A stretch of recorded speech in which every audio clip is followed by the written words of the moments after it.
కుటుంబమే ఉన్నను కూటికే కరువై వేషగా నిలిచిన రాహాబును చూడుము. అడుగడుగున అవమానాలే గుండెలో గాయాలై అవసరానికే ఆట బొమ్మగా మిగిలెనా.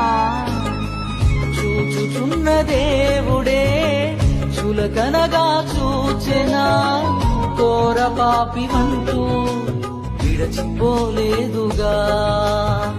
పరిశుద్ధుని వంశములో స్థానమునే ఇచ్చెనుగా, ఘోర పాపి అయినా తన ప్రేమతో కడిగెనుగా. నమ్ముట నీ వలనైతే సమస్తము సాధ్యమేగా, చిరిగిన నీ స్థితిలో చిరునవ్వుతో నింపునుగా.